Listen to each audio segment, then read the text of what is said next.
En este capítulo de Umbrales hablaremos sobre el proyecto de la Universidad Estatal a Distancia titulado Catástrofe sin escapatoria. Luego de un devastador evento provocado por la fuerza de la naturaleza, el ser humano enfrenta pérdidas de recursos materiales y psicológicos.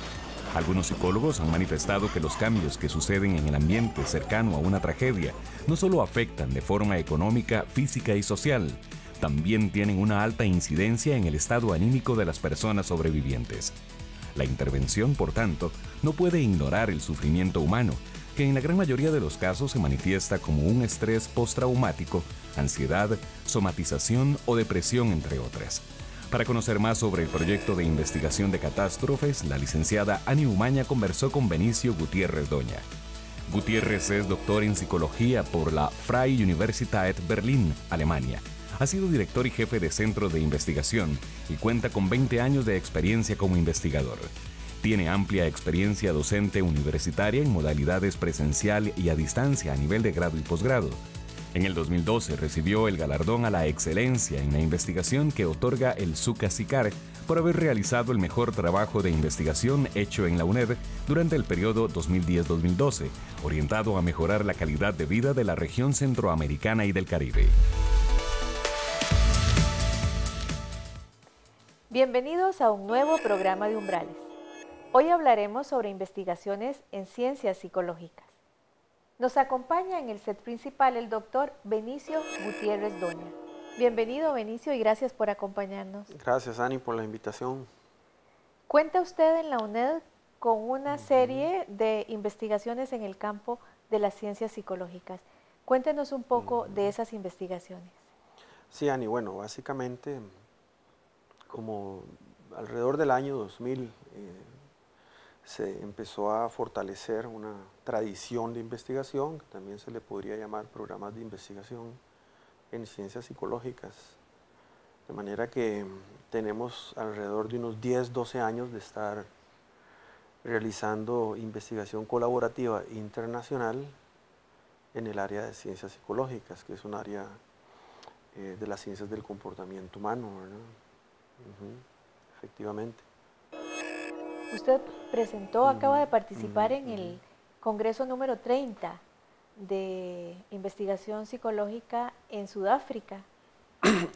Cada 4 años aproximadamente, la Unión Internacional de Ciencias Psicológicas, que es, por así decirlo, como la ONU, digamos, para los países, realiza un evento cada 4 años. En ese evento participa la mayor cantidad de países alrededor del mundo, de manera que ir a él requiere ser admitido, primero un proceso de selección, y después es un proceso de publicación. También implica las dos cosas, no solo presentar en un congreso, sino publicar en una revista científica.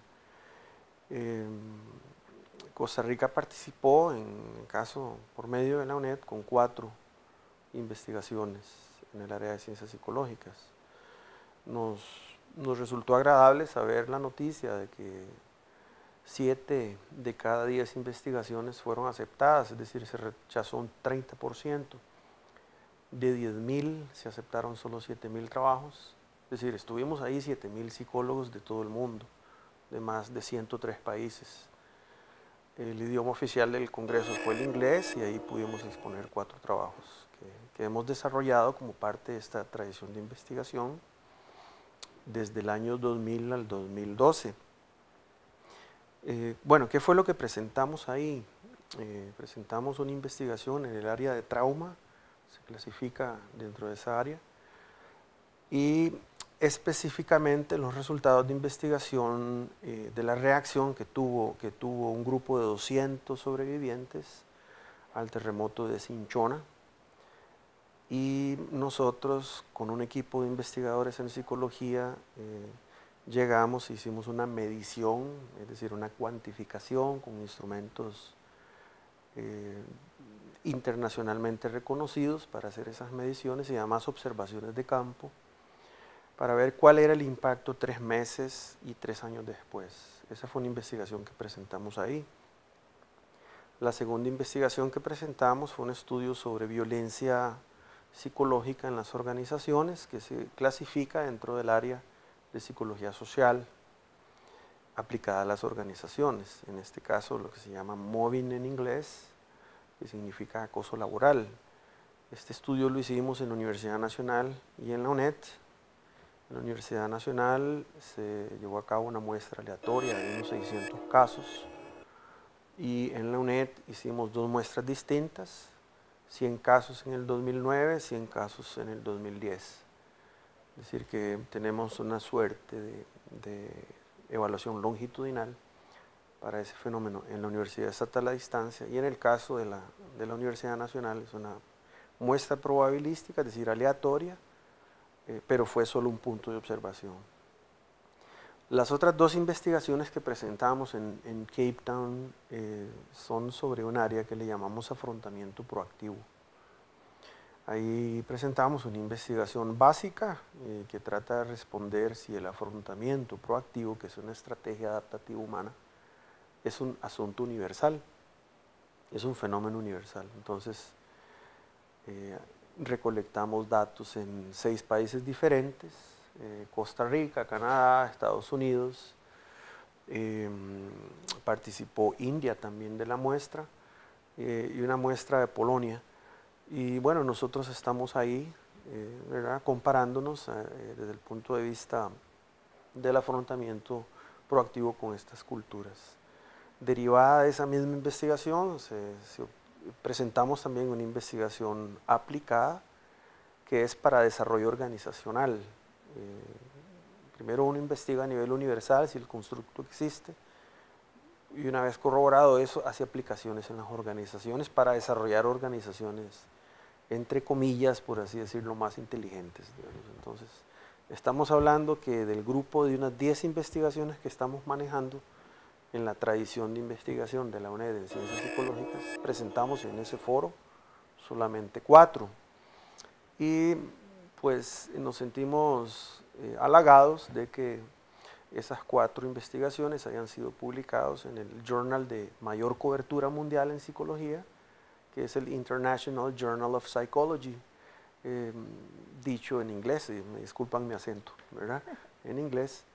Y en ese volumen tenemos un volumen donde hay 7.000 trabajos que se presentaron ahí, 7.000 psicólogos alrededor de todo el mundo. Ese volumen se hace una vez cada 4 años. Y bueno, la Universidad Estatal a Distancia está ahí, ¿verdad?, entró con 4 trabajos distintos en colaboración con diferentes universidades del mundo, ¿verdad? A continuación veremos una cápsula que amplía este tema. A la hora de que ocurre el sismo, yo estoy en San José, eso fue a la 1:20 de la tarde. Yo estoy en San José, en San Rafael de Arriba. Nosotros teníamos poco más de un año de vivir en Cinchona. En el momento fue bastante fuerte, pero jamás uno imaginaba que había sido en Cinchona, ¿verdad? Eso ni por la mente pasaba. Realmente yo me vine a enterar de lo que había pasado, ese fue a las 8:30 de la noche aproximadamente, cuando mi hermana me da la noticia de que el terremoto había sido, el epicentro había sido en Cinchona, y que realmente de mi familia no había quedado nada, de lo que yo tenía no había quedado nada. Fue un poco difícil ese momento, pero creo mucho en Dios, y creo que lo primero que hice fue darle gracias y decirle: Señor, gracias, pero agárrame fuerte porque solo no voy a poder. En el momento del terremoto perdí todo lo material, trabajo, casa y todo lo material. Mi familia partió ese día, mis 3 hijos y mi esposo, pero sé dónde están y confío plenamente de que no les falta nada. Bueno, es que al menos hablo Cinchona, acaso Cinchona. Cuando uno vive acá, pero usted decide, bueno, me voy a ir a vivir a Heredia, usted va y busca una casa y busca el lugar y busca las condiciones. En el caso de nosotros no, o sea, que aquí ya no pueden volver, punto. Entonces, es un adaptarse a algo nuevo, ¿ok? Yo creo que la comunidad ha vivido acá ya un año y algo, unos meses, y yo creo que hasta ahora estamos un poquito adaptándonos a. ¿Por qué? Porque todo está muy lindo, sí, uno lo ve todo muy lindo y todo, pero uno tiene que apropiarse de lo que tiene. Y a raíz de lo que uno sufrió con el terremoto de Cinchona, saber que en cualquier momento usted se puede quedar sin nada, es esa parte donde usted tiene que empezar a adaptarse al nuevo lugar, adaptarse a las condiciones que tiene su casa ahora, ¿verdad? Que quizás sean mejores que las que teníamos antes, pero la otra era nuestra casa, ¿verdad? Uno sentía ya ese apropiamiento en el lugar donde estábamos. Hoy apenas estábamos empezando como a despertar de que sí, esto es de nosotros, ahora sí, aquí nos vamos a quedar y volver a empezar de nuevo. El 91% de los sobrevivientes del terremoto en Cinchona usó en el 2009 el mecanismo de la religión y la oración a Dios para enfrentar la catástrofe. Para el año 2012, el 87% de las personas sobrevivientes siguen recurriendo a Dios para vivir el día a día.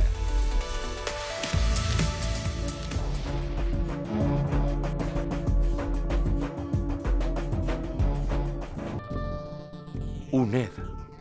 Audiovisuales educativos en Internet. Ingresa a audiovisuales.uned.ac.cr.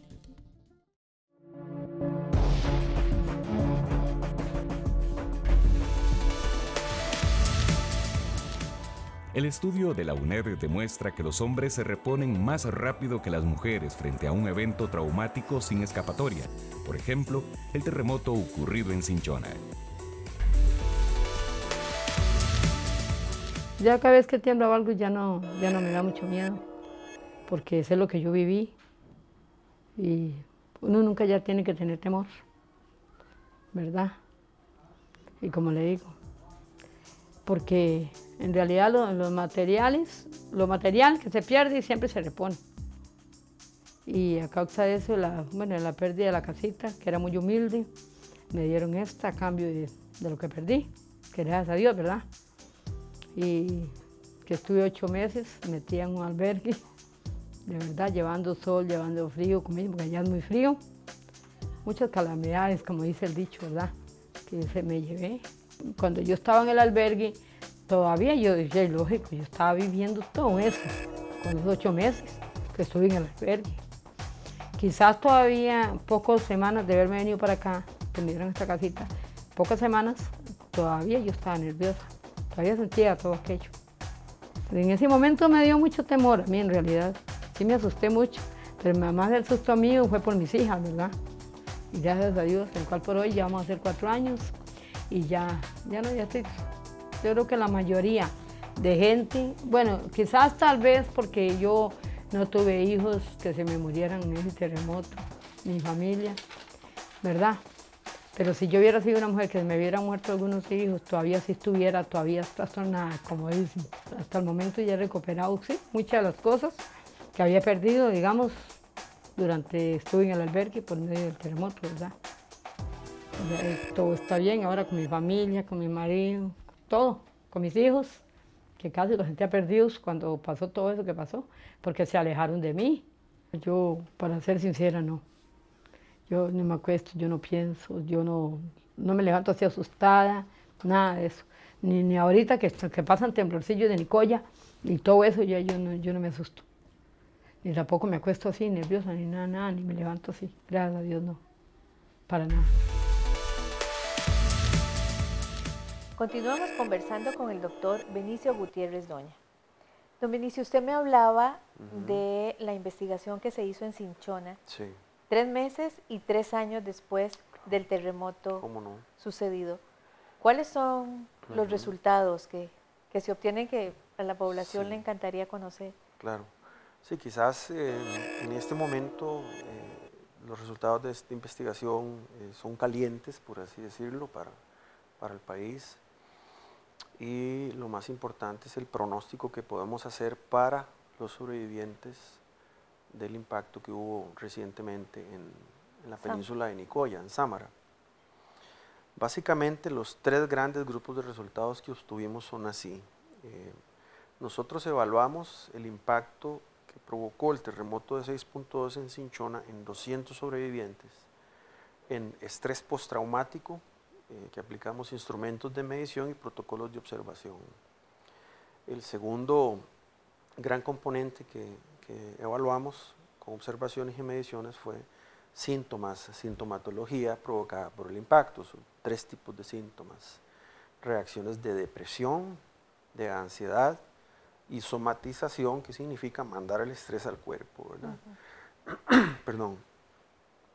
El tercer grupo de observaciones que hicimos a nivel de impacto del evento es en calidad de vida. Aplicamos la escala de calidad de vida de la Organización Mundial de la Salud y medimos cómo había impactado este terremoto 3 meses, 3 años después, en 4 indicadores: calidad de vida social, psicológica, física y ambiental. Bueno, ¿cuáles son los resultados generales? Primero, por ahora hemos dividido lo básico, ¿verdad? Ver si entre hombres y mujeres hay diferencias en ese impacto. En tiempo 1, 2009 y en tiempo 2, 2012.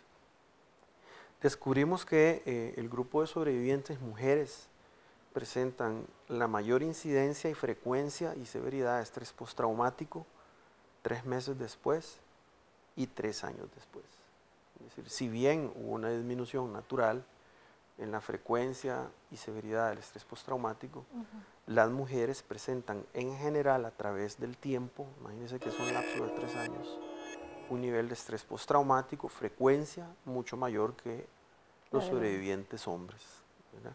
Eso es un primer resultado de interés para la población nacional, para la Comisión Nacional de Emergencias, para las instituciones que hacen intervenciones, ¿verdad?, en poblaciones afectadas por eventos traumáticos de no escape, como se llaman en literatura, porque usted no se puede escapar de un terremoto, ¿verdad?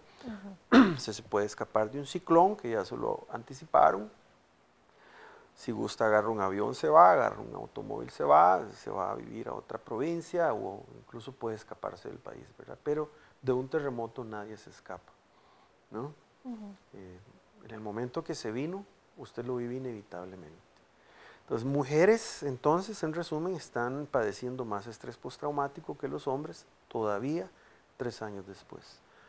El segundo grupo de indicadores, estamos hablando de ansiedad, depresión, somatización. Se vuelve a repetir el patrón nuevamente, Ani. Encontramos que las mujeres nuevamente empiezan a reportar mayor nivel de ansiedad, mayor nivel de depresión, mayor nivel y severidad de somatización.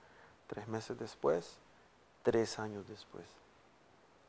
Y en el último indicador, que es calidad de vida, encontramos que el mayor grado de deterioro en la calidad de vida psicológica, social, ambiental, lo presentan igualmente las mujeres, ¿verdad?, en comparación con los hombres. El segundo grupo de análisis reemplaza el efecto del sexo y del tiempo por el efecto del grado de deterioro y daño a la vivienda y a la propiedad donde vive el sobreviviente. Eso también tiene que ser de interés tanto para la Caja del Seguro como para la Comisión de Emergencia y las universidades públicas y privadas que tienen programas de intervención para saber cómo canalizar y priorizar las intervenciones.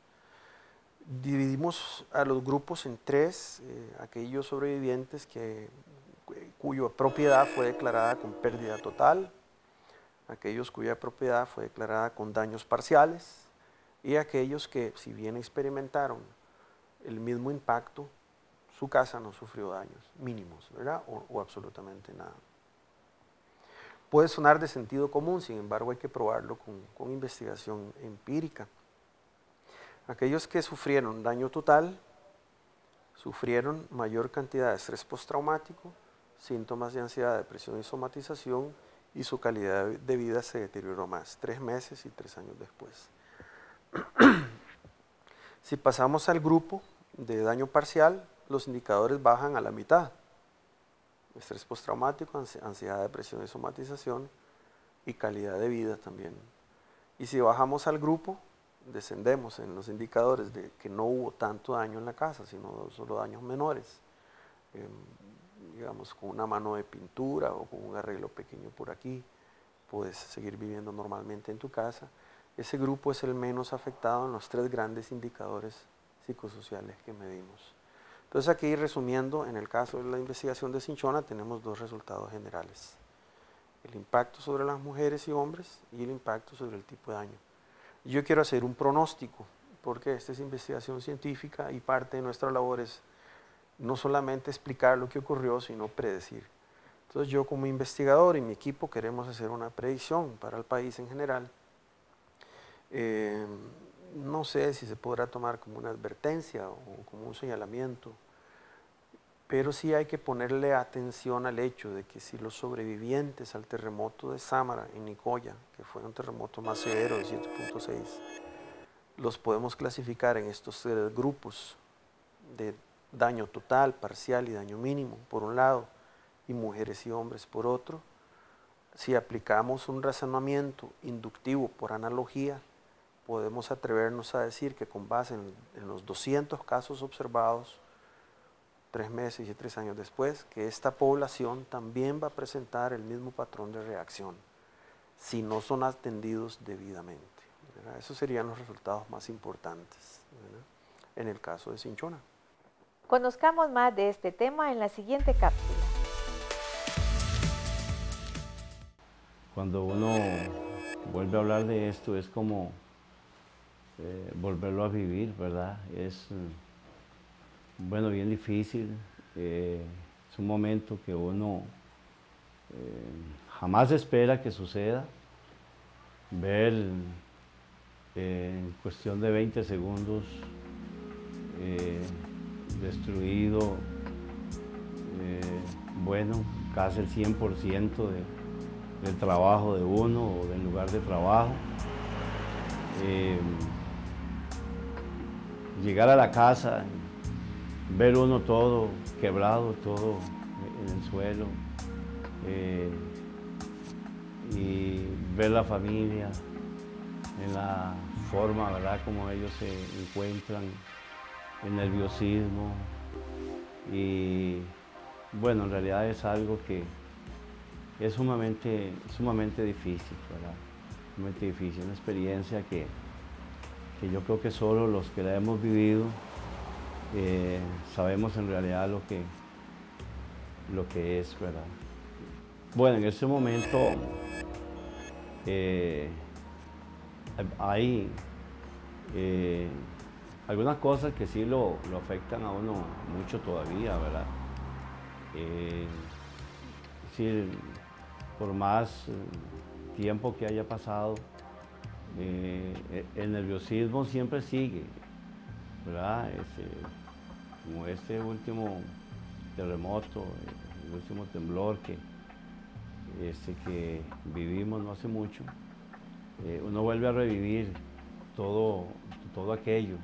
Bueno, en cuanto al apoyo de mi familia, yo creo que el apoyo que nos hemos brindado ha sido lo mejor, ¿verdad? Creo que ha sido un momento en el cual nos damos cuenta la importancia que tiene la unión familiar y ver a todos, bueno, mi esposa, mis 2 hijos, y luchando a la par mía, ¿verdad?, con un mismo propósito. Eso ha sido muy bueno. Creo que hubiera sido muy difícil salir adelante sin el apoyo de ellos. En el año 2009, el 65% de los sobrevivientes presentaba síntomas de depresión, ansiedad y somatización. Para el año 2012, el 60% de los sobrevivientes aún presentaba los mismos síntomas como resultado del terremoto de Cinchona.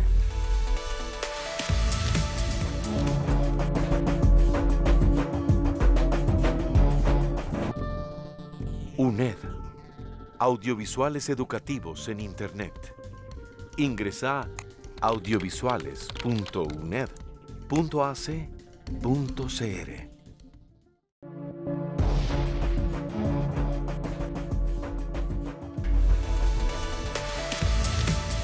La campaña Fuerza Costa Rica fue impulsada por el gobierno tico para reparar los daños causados por el terremoto ocurrido en Nicoya, que azotó el país el 5 de septiembre del año 2012 y recolectó más de 200 millones de colones.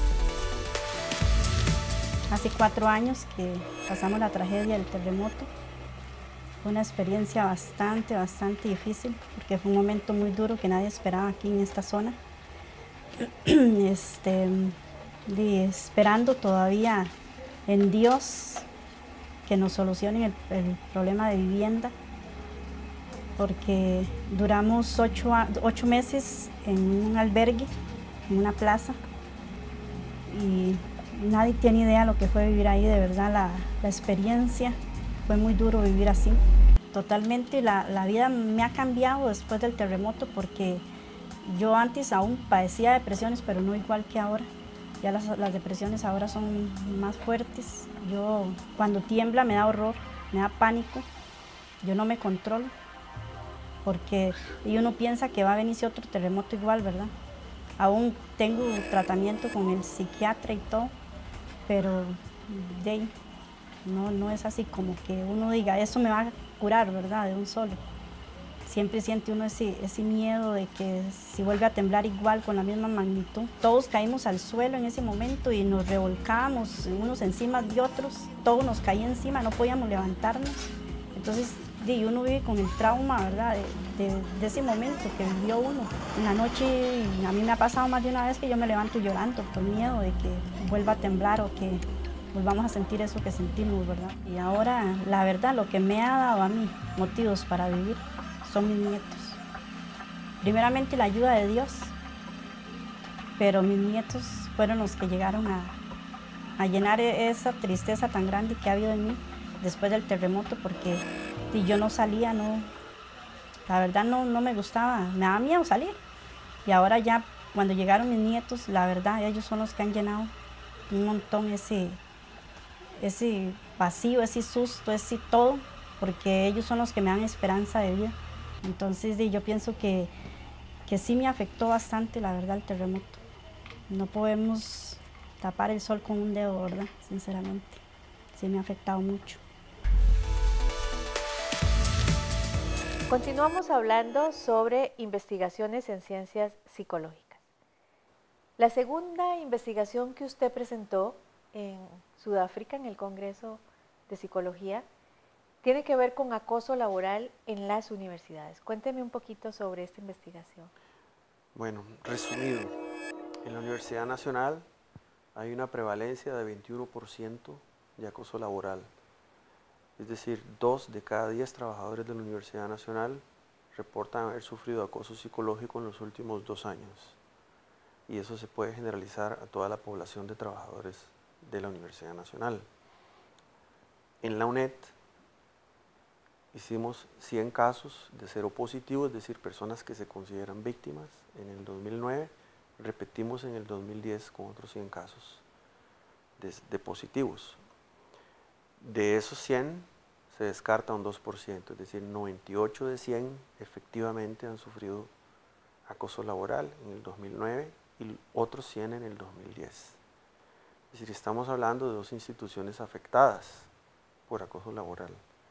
Y el asunto acá es que todavía no tenemos un programa efectivo que se derive de investigaciones basadas en evidencias como estas que hemos realizado en las 2 universidades para que se extiendan programas de prevención e intervención, ¿verdad?, a nivel de todo el CONARE. Vamos a hacer otra predicción y cierro con esto. En el caso del acoso laboral, si las condiciones de acoso laboral en la Universidad Nacional y en la UNED, por analogía, se mantienen en el Tecnológico y en la Universidad de Costa Rica, podríamos asegurar que de forma parecida en esas 2 universidades pues también tendremos una prevalencia semejante, ¿verdad? Ahora yo tiro en ese momento la información, ¿verdad?, y me pongo a la orden de los investigadores de toda la plataforma de CONARE para que enfrentemos este asunto y cualquier plan de intervención y prevención, hacerlo basado en evidencias, ¿no? En las otras 2 investigaciones usted usa el concepto de afrontamiento proactivo. Explíquenos brevemente qué es ese concepto. Ok, la investigación del estrés en ciencias psicológicas con seres humanos se ha concentrado durante las últimas 5 décadas, por así decirlo, en la parte negativa del estrés. Últimamente hay una nueva línea de investigación que estamos desarrollando en conjunto con la Universidad Libre de Berlín, la Universidad de York en Canadá, y también, bueno, con la participación de universidades en India y Polonia, para explicar si esta dimensión, incluida Costa Rica, ¿verdad?, es universal, ¿no? Eso quiere decir que enfrentamos el estrés no solamente como reacción a algo malo que nos pasó, sino a algo bueno que nos podría ocurrir eventualmente, pero que esté en el futuro. Este tipo de estrés exige de las habilidades más complejas y más sofisticadas que el ser humano puede tener para su adaptación futura.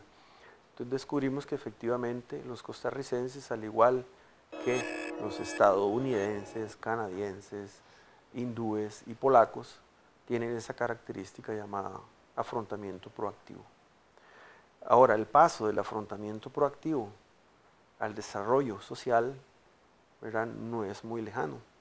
Es decir, no es casual que Costa Rica tenga cierto índice de desarrollo humano y que además su nivel de proactividad desde el punto de vista de las mediciones que hemos hecho sea comparable al de Alemania, ¿verdad? Entonces, por ahora, lo que podemos decir es, bueno, Costa Rica está entrando en un nivel de competitividad alto que también se refleja en la subjetividad, ¿verdad?, por medio del afrontamiento proactivo. Por ahí es donde van ese tipo de investigaciones. Y lo otro es aplicar el concepto de afrontamiento proactivo al desarrollo organizacional para crear organizaciones más inteligentes.